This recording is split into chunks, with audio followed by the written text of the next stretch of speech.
প্ৰিয় বন্ধুসকল, প্ৰথম খবৰটি আছে মুখ্যমন্ত্ৰীৰ ঘোষণা 16 আগষ্টৰ পৰা খোলা হ'ব আন্তঃজিলা যাতায়াত। কোভিডক লৈ চৰকাৰৰ নতুন নিৰ্দেশনা 16 আগষ্টৰ পৰা ৰাজ্যত খুলিব আন্তঃজিলা যাতায়াত। আজি এই ঘোষণা মুখ্যমন্ত্ৰী ডক্টৰ হিমন্ত বিশ্ব শৰ্মাৰ। সংবাদ মাধ্যমৰ আগত মুখ্যমন্ত্ৰীয়ে কয়, সকলো জিলাতে 4 বজালৈকে দোকান খুলিব পাৰিব আৰু 5 বজাৰ পৰা সান্ধ্য আইন আৰম্ভ হ'ব।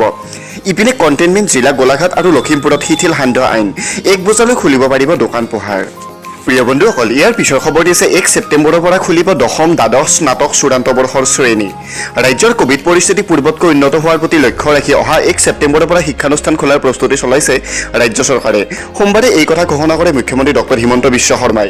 মুখ্যমন্ত্ৰীগৰাকীয়ে জানিবলৈ দিয়া মতে পৰিস্থিতি বৰ্তমানৰ দৰে থাকিলে চৰকাৰে চূড়ান্ত বৰ্ষৰ শ্ৰেণীৰ পাঠদান আৰম্ভ কৰাৰ চিন্তা চৰ্চা চলাই আছে। ওদালগুৰিত এক কাৰ্যসূচীত অংশ লৈ সংবাদ মাধ্যমক জানিবলৈ দি কয় যে জীৱনৰ নিৰাপত্তাৰ প্ৰতি লক্ষ্য ৰাখি বিদ্যালয়ৰ পাঠদান বন্ধ ৰখা হৈছে। কোভিড পৰিস্থিতিৰ ওপৰত নজৰ ৰখা হৈছে। যদি বৰ্তমানৰ পৰিস্থিতি উন্নত হয় তেন্তে বিদ্যালয়ৰ পাঠদান 1 ছেপ্টেম্বৰৰ পৰা আৰম্ভ কৰিব পৰা যাব নেকি সেই দিশ চিন্তা চৰ্চা কৰি থকা হৈছে। প্ৰিয় বন্ধুসকল, ইয়াৰ পিছৰ খবৰটি হৈছে প্ৰথম পৰ্যায়ত বেটেলিয়নত 15,000ক নিযুক্তি। মুখ্যমন্ত্ৰী ডক্টৰ হিমন্ত বিশ্ব শৰ্মা নেতৃত্বাধীন ৰাজ্য চৰকাৰখনে 3 মাহ সম্পূৰ্ণ নহওঁতেই নিবনুৱাসকলৰ বাবে আন এটি আশাৰ বতৰা কঢ়িয়াই আনিছে। নিৰ্বাচনী প্ৰতিশ্ৰুতি অনুসৰি 1 লাখ পদত নিযুক্তি প্ৰক্ৰিয়াৰ কাম কাজ আৰম্ভ কৰিছে চৰকাৰখনে। সোমবাৰে এই সন্দৰ্ভত বিত্তমন্ত্ৰী অজন্তা নেওগে জানিবলৈ দিয়া অনুসৰি বিভিন্ন বিভাগে দাখিল কৰা প্ৰতিবেদনৰ ভিত্তিত চৰকাৰে 1 লাখ পদ পূৰণৰ প্ৰক্ৰিয়া আৰম্ভ কৰিছে। এই সন্দৰ্ভত প্ৰস্তুত কৰা চূড়ান্ত প্ৰতিবেদন কেবিনেটত দাখিল কৰাৰ পিছতে নিযুক্তি প্ৰক্ৰিয়া আৰম্ভ হ'ব। প্ৰিয় বন্ধুসকল, ইয়াৰ পিছৰ খবৰটি হৈছে 6 গাঁৱত 7 কিলোমিটাৰ সমদল কৰি প্ৰধান শিক্ষয়িত্ৰীৰ বাসভৱন ঘেৰাও। মেট্ৰিক পৰীক্ষাৰ ফলাফলক লৈ অব্যাহত প্ৰতিবাদ। শেহতীয়াকৈ ঘোষণা কৰা হাইস্কুল শিক্ষান্ত পৰীক্ষাৰ ফলাফলৰ পাছত সৃষ্টি হোৱা প্ৰতিবাদমুখৰ পৰিৱেশ এতিয়াও হামকটা নাই।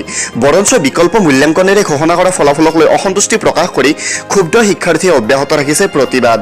ধনৰ বিনিময়ত একাংশ বিদ্যালয় কৰ্তৃপক্ষই নম্বৰ প্ৰদান কৰা বুলি অভিযোগ উত্থাপন কৰি ৰাজ্যৰ ভিন্ন প্ৰান্তত ছাত্ৰ ছাত্ৰীয়ে বিক্ষোভ প্ৰদৰ্শন কৰিছে। কামৰূপ জিলাৰ 6 গাঁও সমষ্টিৰ বামুণীগাঁও হাইস্কুলৰ প্ৰায় 70 গৰাকী শিক্ষাৰ্থীয়ে 7 কিলোমিটাৰ সমদল কৰি গৈ বিদ্যালয়খনৰ প্ৰধান শিক্ষয়িত্ৰী ৰঞ্জু দাস চালৈৰ বাসভৱনৰ সন্মুখত বিক্ষোভ প্ৰদৰ্শন কৰে। ক্ষুব্ধ শিক্ষাৰ্থীসকলে বামুণীগাঁও হাইস্কুল হাই হাই, প্ৰধান শিক্ষয়িত্ৰী ৰঞ্জু দাস হাই হাই আদি শ্লোগানেৰে উত্তাল কৰি তোলে প্ৰধান শিক্ষয়িত্ৰীৰ বাসভৱন। প্ৰিয় বন্ধুসকল, ইয়াৰ পিছৰ খবৰ দিছে ট্ৰাকৰ পৰা ধন সংগ্ৰহ কৰি নিলম্বিত অসম আৰক্ষীৰ এজন কনিষ্টবলকে ধৰি 3 হোমগাৰ্ড। ট্ৰাকৰ পৰা অবৈধভাৱে ধন সংগ্ৰহ কৰি অহা বুলি অসম আৰক্ষীৰ বিৰুদ্ধে পুৰণি অভিযোগ আছে। এই অভিযোগকে সঁচা প্ৰতিপন্ন কৰি অৱশেষত ট্ৰাকৰ পৰা ধন সংগ্ৰহ কৰি ধৰা পৰি নিলম্বিত হ'ব লগা হ'ল অসম আৰক্ষীৰ এজন কনিষ্টবলকে ধৰি 3জন হোমগাৰ্ড। নিলম্বিত আৰক্ষীৰ লোকসকলকেইজনে 37 নং ৰাষ্ট্ৰীয় ঘাইপথত অবৈধভাৱে ট্ৰাকৰ পৰা ধন সংগ্ৰহ কৰিছিল।